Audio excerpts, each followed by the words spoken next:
Kasus pelanggaran netralitas ASN dalam pemilu merupakan salah satu isu budaya hukum. Mengapa? Karena ketika ada pelanggaran ASN dalam menjalankan tugasnya dalam pemilu, ada 3 hal yang terkena. Yang pertama adalah penegakan hukum, di mana penegakan hukum harus efektif dan juga konsisten agar tidak menimbulkan pertanyaan dari masyarakat tentang kinerja ASN dalam pemilu. Yang kedua adalah pelanggaran hukum, di mana dengan adanya pelanggaran netralitas ASN dalam pemilu, ini memunculkan bahwasanya ASN melanggar peraturan ataupun perundang-undangan yang sudah disepakati dan juga sudah berada dalam negara. Yang ketiga adalah akuntabilitas, di mana pelanggaran tersebut memunculkan banyak pertanyaan tentang akuntabilitas terhadap ASN dan juga pemerintah dalam menjalankan tugasnya. Sehingga kasus ini merupakan salah satu isu dari budaya hukum. Kasus pelanggaran netralitas ASN juga merupakan sebuah isu dalam budaya politik. Mengapa? Dikarenakan beberapa poin. Yang pertama adalah keterlibatan ASN sendiri dalam politik praktis, yang dimana di sini menunjukkan bahwa sebagian besar anggota atau aparatur sipil negara tidak menjalankan fungsi dan tanggung jawabnya secara netral, melainkan mereka terlibat dalam kegiatan politik. Yang kedua adalah pengaruh kekuasaan, yang dimana di sini seringkali melibatkan penyalahgunaan kekuasaan dan kewenangan oleh ASN sehingga mempengaruhi hasil pemilu. Yang ketiga adalah kurangnya kesadaran politik, yang dimana di sini menunjukkan bahwa kurangnya kesadaran politik dan kepatuhan terhadap aturan bermain demokrasi. Baik, terima kasih kesempatan yang telah diberikan untuk kami selaku mahasiswa dari Universitas Sumatera Utara jurusan Ilmu Politik. Pada kesempatan kali ini Pak, kiranya untuk memenuhi tugas dari mata kuliah Politik dan Hukum, kami ini mewawancarai Bapak dengan tema budaya politik dan budaya hukum. Sebelumnya Pak, apakah Bapak boleh bersedia untuk memperkenalkan diri Bapak terlebih dahulu?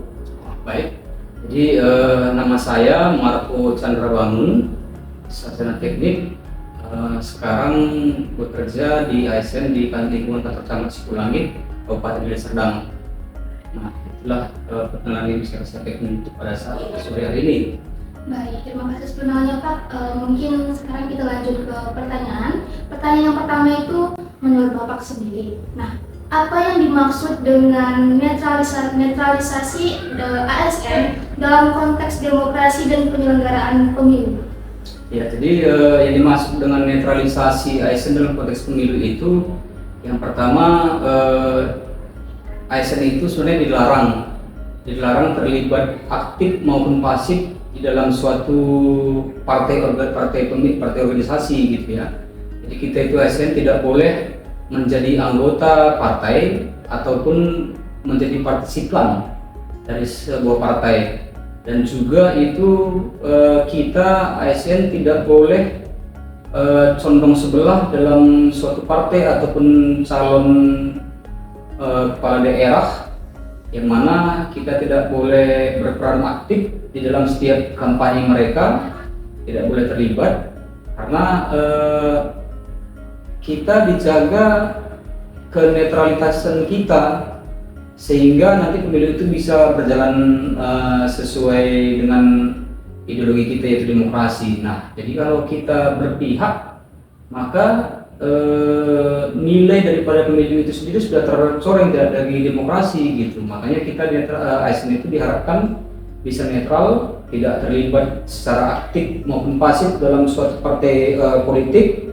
Nah, terlebih kita selaku ASN mempunyai kapasitas baik jabatan maupun fasilitas negara, yang mana itu tidak boleh dipakai dalam menyongsong atau mendukung suatu pemilu itu berpihak kepada satu tempat, karena fasilitas itu kan fasilitas umum, maka kita pakaikan ya untuk kepentingan umum, jangan kepentingan segolongan atau sebuah partai. Nah, kita juga tidak boleh dalam jabatan kita ya tidak boleh kita pakai untuk mengambil suatu keputusan yang mana nanti itu membuat keberpihakan kepada sebuah partai ataupun seorang calon. Nah, kita tidak boleh seperti itu. Makanya diharapkan ya ASN sebisa mungkin dan harus tetap netral dalam proses pemilu itu. Baik, terima kasih atas penjelasannya Pak. Selanjutnya kita lanjut ke pertanyaan yang kedua. Mengapa netralisasi dari ASN ini menjadi prinsip penting dalam menjaga integritas pemilu yang demokratis? Itu sangat penting dikarenakan ASN itu diharapkan sebagai perekat persatuan bangsa. Nah, kalau kita ASN berpihak kepada salah satu partai ataupun golongan ataupun pribadi, nah maka akan terjadi perpecahan di bangsa kita, akan terjadi kerusuhan. Dalam arti kata ada orang-orang yang lainnya akan tidak setuju dan akan menggugat. Nah, penggugatan akan terjadi keributan dan sebagainya, itu kan menyebabkan perpecahan di bangsa kita sendiri gitu. Makanya diharapkan kita jangan ikut itu, sehingga masyarakat yang ada selaku pemilih yang punya hak suara untuk memilih itu tidak terpecah belah karena kepentingan kita sebagai ASN dalam suatu partai ataupun golongan itu. Nah, kelanjutannya itu ya karena dengan ASN itu tidak terlibat, maka integritas daripada proses pemilu itu akan terjaga. Nah, kalau kita terlibat, maka integritas pemilu yang demokrasi itu akan tercoreng, dan kedepannya justru rakyat itu jadi apatis. Nah, apatis yang mana nanti nggak mau lagi, udahlah ngapain lagi kita ikut nyoblos. Nah, kebetulan tuh pemilu hari libur, nah kalau kita jalan-jalan, nah itu terbukti kalau kita lihat jumlah pemilih dan jumlah suara itu jauh selisihnya. Bisa dibilang yang tidak menggunakan hak suara ataupun golput itu lebih daripada 30%. Nah, itulah yang membuat masyarakat apatis karena banyaknya mungkin ASN itu yang terlibat di dalam proses pemilu itu. Makanya kita ya kalau bisa dan harus bisa tidak boleh terlibat, sehingga demokrasi itu, pemilu itu bisa berjalan sesuai dengan ideologi kita, yaitu demokratis. Baik Bapak, terima kasih atas penjelasannya. Pertanyaan selanjutnya, bagaimana aturan hukum di Indonesia mengatur tentang netralitas ASN menurut Bapak? Nah, aturan hukum mengatur netralitas ASN itu sudah jelas sebenarnya, sangat jelas, dan hukumnya itu bisa dibilang bagaimana ya? Kalau berjalan itu memberatkan di kita ASN kalau terbukti kita terlibat aktif dalam proses pemilu itu. Nah, ada di sana nanti sanksi disiplin ringan, sedang dan berat. Nah, tergantung daripada kapasitas kita dalam hal pemilu itu. Nah, jika terlampau besar peran serta aktif kita di dalamnya, bisa kita dapat sanksi berat, yaitu pemberhentian dengan tidak hormat. Begitu. Itulah hukum yang ada di Indonesia kita, yang mana agar ASN itu, PNS itu tidak terlibat aktif, makanya dibuat sanksi sesuai dengan kapasitas daripada kasusnya, apakah itu ringan, sedang atau berat. Oke, terima kasih Bapak atas penjelasannya. Pertanyaan selanjutnya, dalam pengalaman Bapak, bagaimana efektivitas penegakan hukum terhadap pelanggaran netralitas ASN? Apakah sanksinya sudah memberi efek jera? Nah, sanksi daripada keterlibatan itu apakah sudah memberi efek jera? Ada yang sudah memberi efek jera dengan melihat ada rekan-rekan yang lain kena sanksi seperti itu, sehingga kita juga ada rasa was-was dan takut begitu ya. Tapi kenyataan di lapangan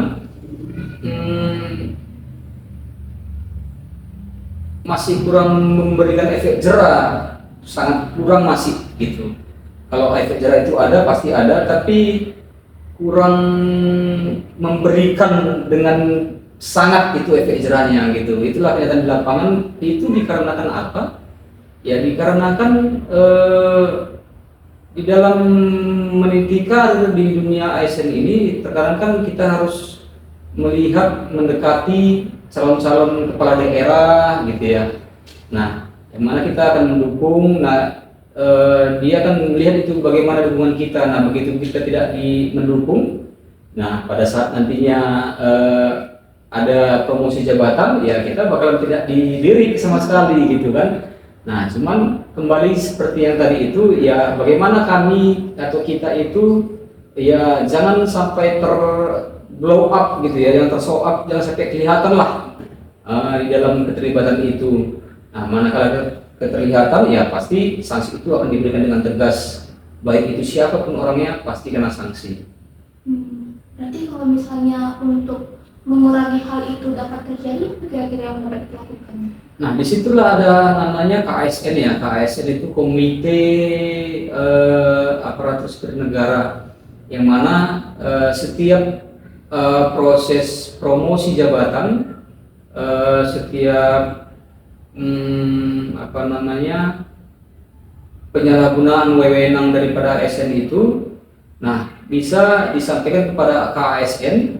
Nah, KASN inilah harusnya bisa mengcover daripada ASN-ASN yang ada, di mana untuk proses promosi jabatan, ya kalau bisa dijalankan secara murni. Nah, kalau secara murni melihat daripada kredibilitas daripada ASN itu, melihat daripada kapabilitas kemampuannya, ya sehingga kita ASN nggak perlu lagi terlibat dalam hal pemilu itu. Ya, kita tunjukkan kinerja kita, ya dari kinerja kita lah kita diangkat, dilihat untuk bisa dipromosikan. Jadi bukan berdasarkan keputusan daripada pemenang pemilu itu. Nah, itulah yang bisa menurut kami bisa mengurangi kejadian seperti itu. Nah, untuk semua penjelasan dan jawaban Bapak, terima kasih. Karena untuk kami pribadi juga kami lebih terbuka wawasannya untuk hal itu. Sekali lagi terima kasih Pak, jika ada kesalahan dalam pengucapan kata kami ucapkan mohon maaf, kami izin pamit. Baik, selamat sukses ya. Oke, baik semuanya. Selanjutnya saya akan mewawancarai tokoh masyarakat bagaimana sih pandangannya terhadap budaya politik dan budaya hukum yang ada di Indonesia. Nah, bersama siapa? Arya. Oke, terima kasih Bang Arya atas waktu dan kesempatannya, tidak mensempatkan waktu untuk diwawancarai. Nah, kita masuk aja ke pertanyaan-pertanyaan pertama Bang Arya, di mana seperti yang kita ketahui ASN merupakan bagian yang dimana menjaga netralisir dari pemilu. Seperti yang kita ketahui juga, pemilu merupakan budaya politik yang positif tentunya. Tapi di dalam budaya politik yang positif ada juga budaya politik yang negatif, yang dimana sering sekali netralitas ASN ini dilanggar. Nah, menurut Bang Arya, apa saja sih jenis pelanggaran netralitas ASN yang sering terjadi selama pemilu, dan bagaimana sih sanksi yang diberikan terhadap pelanggaran tersebut? Baik, menurut saya itu pelanggaran ASN itu terbagi menjadi dua. Ya. Yang pertama pelanggaran disiplin dan kedua pelanggaran kode etik. Sanksi terhadap pelanggaran disiplin adalah mencabut tunjangan kinerja atau tukin sebesar 25% selama 6, 9, atau 12 bulan dan pencopotan pangkat setingkat selama 12 bulan. Kemudian sanksi terhadap kode etik itu berupa surat pernyataan terbuka dan surat pernyataan tertutup. Baik, masuk kita ke pertanyaan kedua, Bang Arya. Nah, bagaimana sih sebenarnya cara masyarakat nih dapat melaporkan pelanggaran netralitas ASN ini? Seperti yang kita ketahui, kalau budaya politik yang negatif harus kita laporkan dong, agar tidak menjadi hal-hal negatif yang akan berkelanjutan seperti itu. Nah, apa saja sih kanal yang tersedia menurut Bang Arya? Juga pendapat saya terbagi menjadi dua kanal, yaitu kanal pengaduan dan kanal SBT atau sistem berbagi integrasi. Kemudian bagaimana cara untuk melapornya? Bagian sistem kanal pelaporan itu bisa menggunakan media sosial atau aplikasi pelapor yang ada di sekitar kita. Sedangkan SBT bisa juga untuk pelaporan seperti pelanggaran ASN diproses melalui SBT lalu diinisiasi oleh BKN. Baik, Bang Arya. Jawaban yang cukup jelas. Nah, masuk kita pertanyaan terakhirnya ya Bang Arya. Nah, apa sih sebenarnya peran lembaga pemerintah nih? Seperti Bawaslu, Kementerian Pan RB dalam menegakkan netralitas ASN selama pemilu? Untuk bagian Bawaslu melakukan pengecekan lanjut terhadap laporan dugaan pelanggaran netralitas atau ASN.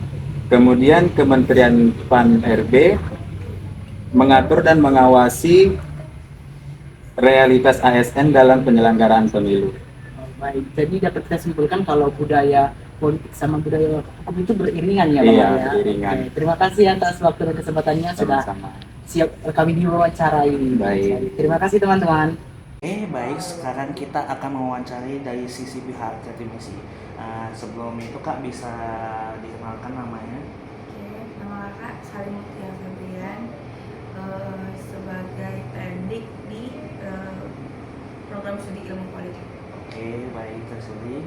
Jadi pertanyaan saya pertama, menurut kakak ini, bagaimana hubungan antara budaya politik di Indonesia dengan tingkat pelanggaran netralitas ASN dalam penyelenggaraan pemilu?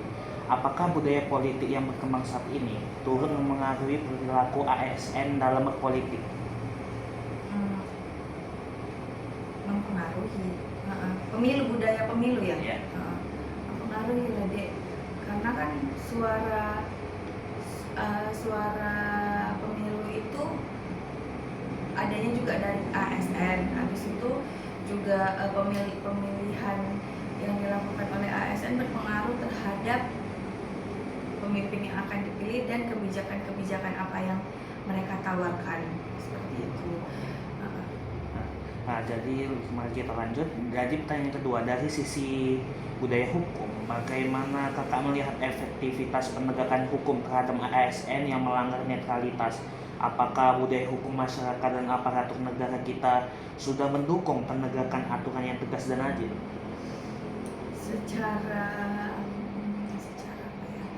Secara konsep sudah dan sudah diterapkan, ya sudah. Oke. Nah, lanjut ke pertanyaan terakhir. Jadi, menurut pandangan akademis seperti kakak, langkah-langkah strategis apa yang perlu dilakukan untuk memperkuat budaya politik yang berintegritas agar pelanggaran netralitas ASN tidak terus berulang di setiap pemilu? Berarti ini tujuannya untuk ASN yang ada di pemilihan umum. Ya transparansi sih, transparansi terhadap pemilih, maksudnya terhadap perhitungan suaranya, lalu juga ketika menyampaikan pendapat atau opini dengan baik dan benar kayak gitu. Terus juga ya dengan santun, ya kalau bisa juga ya itu tadi transparansi tadi tuh. Baik, terima kasih ya Kak.